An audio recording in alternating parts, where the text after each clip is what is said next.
Good morning everyone. अब first group के exams आपके पूरे हो गए। होप आपके सारे पेपर्स बहुत अच्छे हुए होंगे और you will pass the group 1 with flying colours.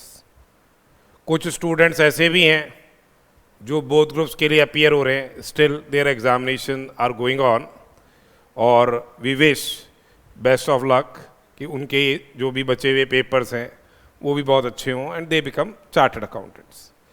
अब जिन लोगों ने ग्रुप 1 दिया और अब ग्रुप 2 की प्लानिंग कर रहे हैं नवंबर 22 एग्जामिनेशन के लिए, उन लोगों के लिए what will be the important amendments जो इनडायरेक्ट टैक्स लॉज के अंदर है, वो मैं अभी आपको क्या एक ब्रीफ समरी बता रहा हूं। These amendments which will be applicable for November 22 examination. इसकी एक जिस्ट बना देते हैं अपन, जिससे आपको भी आइडिया हो जाए कि भाई ये चीज़ें, कई अमेंडमेंट्स हैं जिन लोगों ने बिल्कुल ही स्टार्ट नहीं किया है अब उसके लिए ये टाइम है कि भाई हाँ, अपने को ये अब सेकेंड ग्रुप की तैयारी में लग जाना चाहिए।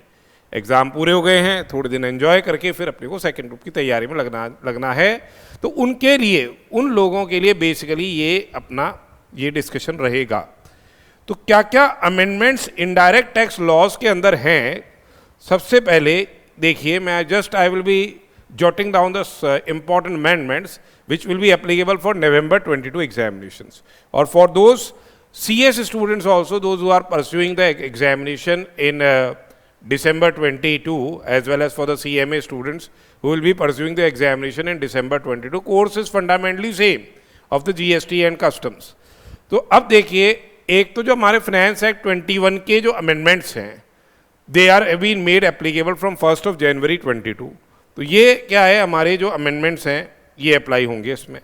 तो एक तो देखिए, जो स्कोप ऑफ सप्लाई है उसमें section 7 subsection 1 clause AA introduce किया गया है, and they have been now clarified that अगर आपके कोई जॉइंट वेंचर्स है और वो सर्विसेज सप्लाई कर रहे हैं अपने मेंबर्स को, तो जॉइंट वेंचर और मेंबर्स वो क्या है, डिस्टिंक्ट माने जाएंगे, अलग अलग माने जाएंगे, और कंसेप्ट ऑफ म्यूचुअलिटी प्रेवलेंट नहीं है, क्लियर कर दिया इन्होंने। This is a retrospective amendment which has been made with effect from 1 July 2017। तो ये काफ़ी इंपॉर्टेंट अमेंडमेंट है, दैट विल बी एप्लीकेबल। फिर देखिए, चार्ज ऑफ जीएसटी में सेक्शन 9(5) आपको पता है, सेक्शन 9(5) बेसिकली किससे डील कर रहा है, ई कॉमर्स ऑपरेटर्स की लायबिलिटी से डील कर रहा है।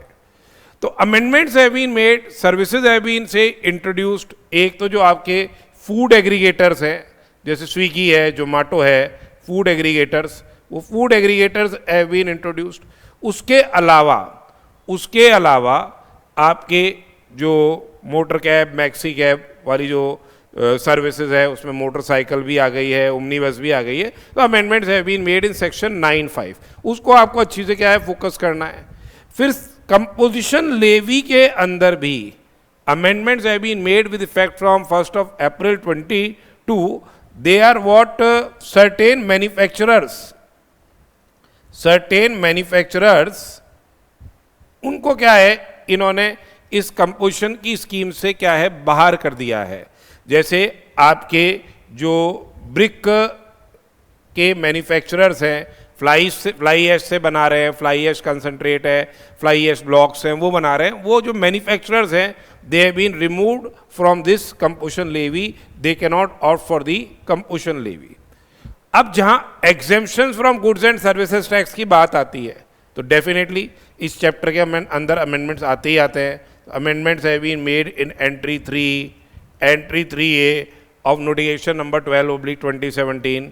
15 और 17 के अंदर भी क्या है, पैसेंजर ट्रांसपोर्टेशन सर्विसेज में अगर ई कॉमर्स ऑपरेटर के माध्यम से वो सर्विसेज सप्लाई की जाती है, तो उसके रिलेशन में एग्जेम्पशंस को कर्टेल किया है। या गवर्नमेंटल एंटिटी, गवर्नमेंट अथॉरिटी से रिलेटेड एग्जेम्पशंस को क्या है, कर्टेल किया है।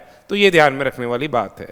अब जहाँ प्लेस ऑफ सप्लाई की बात है, तो अभी लेटेस्ट मोहित मिनरल्स का जो जजमेंट आया था गुजरात हाईकोर्ट का जो जजमेंट था, उसको सुप्रीम कोर्ट ने अपहेल्ड कर दिया है। Supreme court has upheld that is what that is said कि भाई गुजरात हाई कोर्ट ने जो रूलिंग दी थी वो बिल्कुल सही है।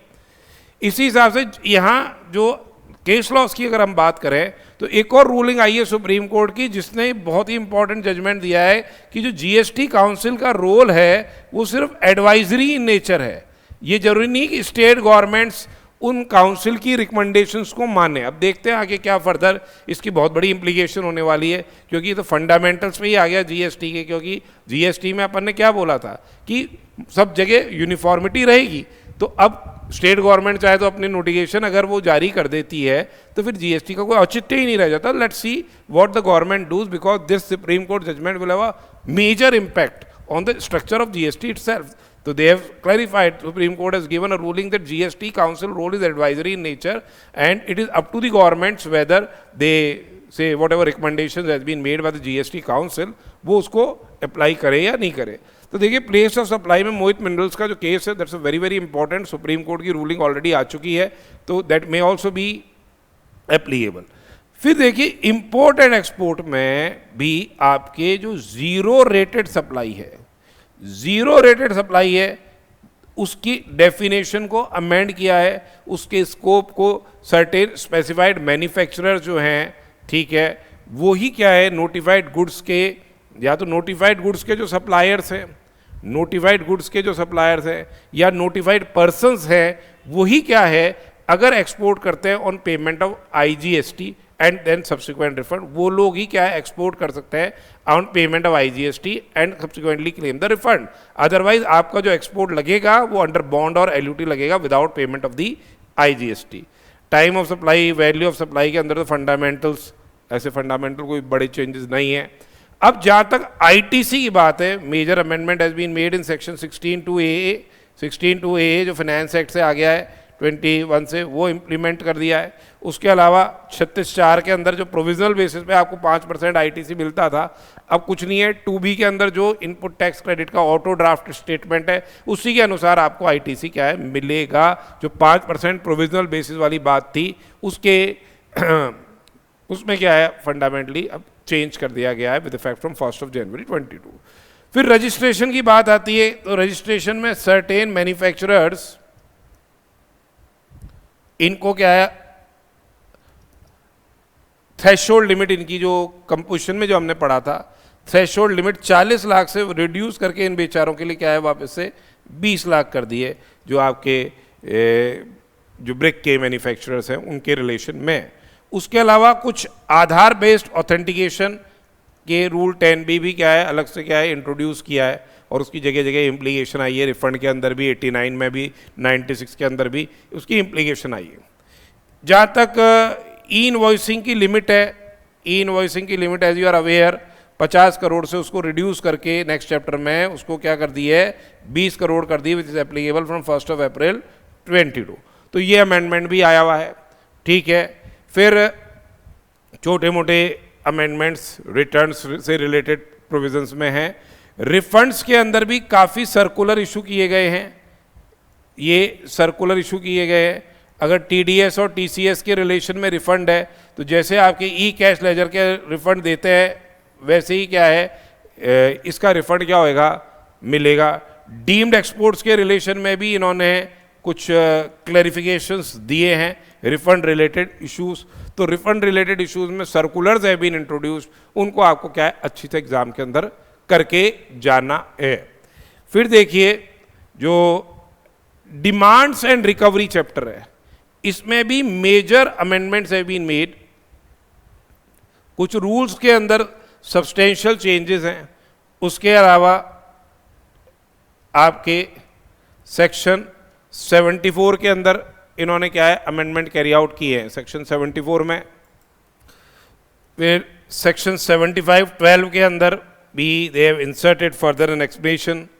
फिर 83 के अंदर अमेंडमेंट है, और रिकवरी से रिलेटेड जो रूल्स हैं उनमें substantial amendments have been made. तो इस चैप्टर के अंदर काफ़ी अमेंडमेंट्स हैं। कुछ रूल्स 129(3) में जो पेनल्टी है, अब 129(3) के अंदर जो पेनल्टी है उसकी रिकवरी के लिए अलग से क्या है नियम बनाए गए हैं, ठीक है। तो यहाँ एडमिनिस्ट्रेशन डिमांड्स और रिकवरी वाले चैप्टर के अंदर भी they have made substantial amendments hair.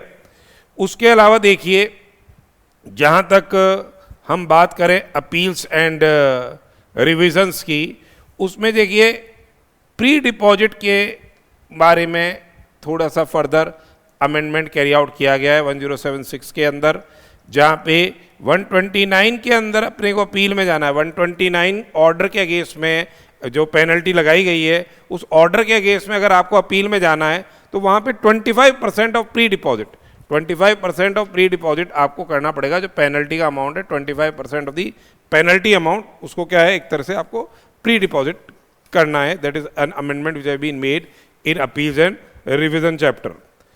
फिर हम बात करते हैं आगे ऑफेंसेस एंड पेनल्टीज। इसमें सब्सटेंशियल चेंज हुआ है। सेक्शन 129 तो एक तरह से पूरा का पूरा ही अमेंड कर दिया है और 130 को डीलिंग कर दिया है सेक्शन 129 से।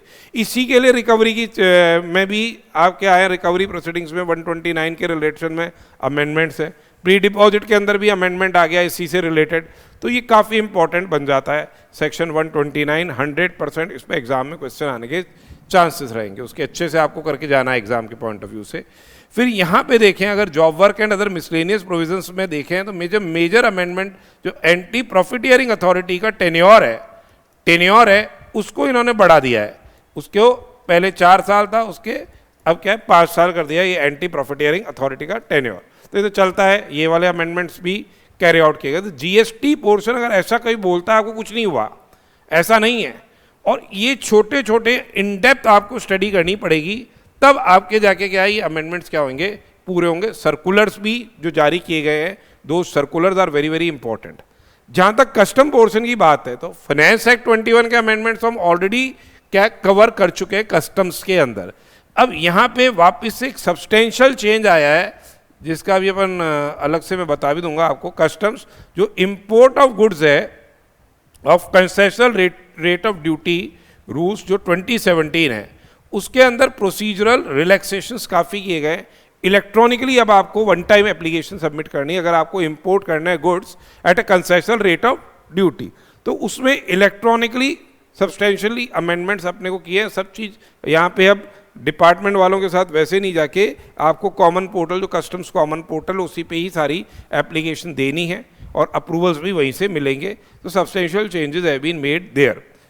छोटे मोटे सर्कुलर्स जो जारी किए गए हैं वो अलग से करे गए हैं, वो अपन ऑलरेडी मतलब जो हमारी अभी क्लासेस है उसके अंदर ऑलरेडी वो क्या है अपन डिस्कस कर चुके हैं, हम लोग डिस्कस कर चुके हैं। वो फंडामेंटली फॉरेन ट्रेड पॉलिसी के अंदर भी एज यू आर अवेयर कि पॉलिसी ख़त्म होने वाली थी, तो अब वो पॉलिसी का फर्दर क्या हो गया है, एक्सटेंशन हो गया है।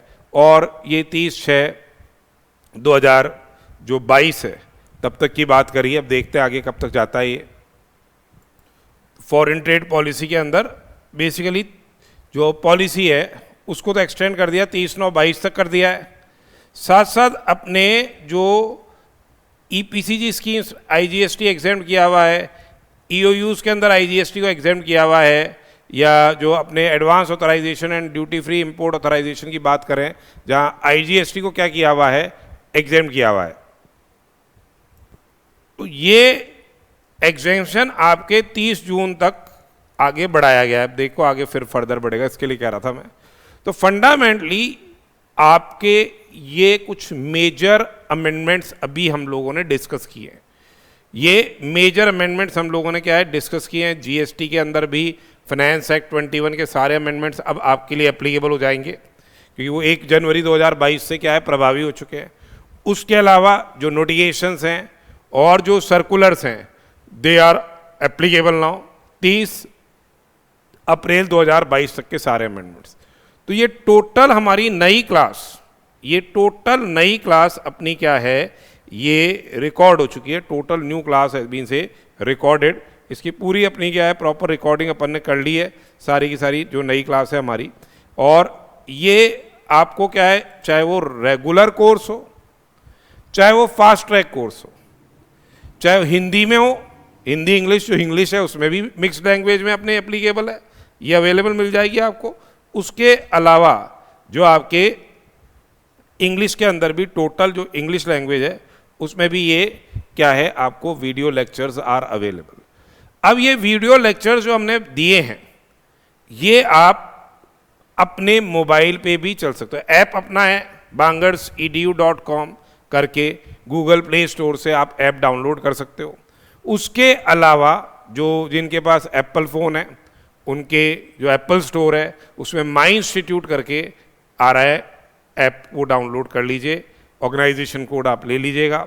और ये सारे क्या हैं आपको लेक्चर्स वहाँ मिल जाएंगे। लेटेस्ट एग्जामिनेशन जो नवंबर दिसंबर 22 उसके हिसाब से रिकॉर्ड हुए हैं, लेटेस्ट हैं एकदम, चाहे वो आप रेगुलर कोर्स के रिलेशन में हो, चाहे आप फास्ट ट्रैक बैच लेना चाहते हो। कुछ स्टूडेंट्स ऐसे भी हैं जो बाद में प्लान करेंगे, तो उन लोगों के लिए फास्ट ट्रैक है, फास्ट ट्रैक बैच भी वो ले सकते हैं। तो फंडामेंटली जो अमेंडमेंट्स थे वो मैंने आपको बता दिए। All these amendments will are important. तो उन लोगों के लिए जिन्होंने एक बार सारा कोर्स कर लिया, काफ़ी पहले कर लेते हैं कई बच्चे, तो उन लोगों के लिए ये नवंबर 22 के अमेंडमेंट्स हैं। तो these are very important from examination point of view. उसके अलावा जो सुप्रीम कोर्ट की रूलिंग मैंने आपको बोली, ये भी एग्ज़ाम के पॉइंट ऑफ व्यू से अब क्या रूलिंग्स आने लग रही हैं तो वो भी एग्ज़ाम में पूछी जा सकती हैं, जैसे पहले एक्साइज में और कस्टम्स में और सर्विस टैक्स लॉ के मैटर्स में थी, वैसे के वैसे। तो अब आप क्या है, फ्री हो गए हैं, जो फर्स्ट ग्रुप से फ्री हो गए हैं वो अच्छी से तैयारी करें। कहीं भी कोई डिफ़िकल्टी आए तो आपकी कंसेप्चुअल अंडरस्टैंडिंग रखिए, साथ में नोट्स बनाने की हैबिट रखिए। देखो, it is very simple to listen, but जब एग्ज़ाम में लिखने की बारी आती है तो लिखना बहुत इंपॉर्टेंट होता है। अंडरस्टैंड तो आदमी इजीली कर लेता है, तो राइटिंग एबिलिटीज़ आपको बहुत इंप्रूव करनी है, क्योंकि वो ही चीज़ है जो आपकी प्रेजेंटेशन स्किल्स है, वही चीज़ काउंट करती है अल्टीमेटली एग्ज़ाम के अंदर। सो जो भी आप करें उसके लिए एक अलग से आप नोटबुक बनाओ, उसमें लिखो, प्रैक्टिकल क्वेश्चंस को सॉल्व करो, तब आपके लिए क्या है, you will get definitely good marks in exam. Working note वगैरह जब प्रॉपर आएंगे तो डेफिनेटली अच्छे नंबर आएंगे ही आएंगे। तो ये तो मैंने आपको ब्रीफ ओवरव्यू दे दिया ये अमेंडमेंट्स का। ये अमेंडमेंट्स आप आराम से हमारी ऐप डाउनलोड करके जो लेक्चर्स हैं वो लेके आप देख सकते हैं, ठीक है। उसके अलावा जो केस सिनेरियो बेस्ड एमसीक्यूज़ हैं और जो इंडिपेंडेंट एमसीक्यूज़ हैं, इन्हीं अमेंडमेंट्स को ध्यान में रखते हुए फर्दर क्या हो रहा है, अपडेट किए जा रहे हैं, तो that will also be made available soon. तो ये अच्छी से कीजिएगा। These are applicable for the students who will be pursuing in November और से दिसंबर 22 एग्जामिनेशन। इंटरमीडिएट के जो स्टूडेंट्स हैं उन लोगों के जितने कॉमन चैप्टर्स हैं उधर हैं ही हैं, तो उनको करने हैं। तो this was all about this information. आप अच्छी से पढ़ें, एग्ज़ाम पास करें with the flying colours. Best of luck for your exams.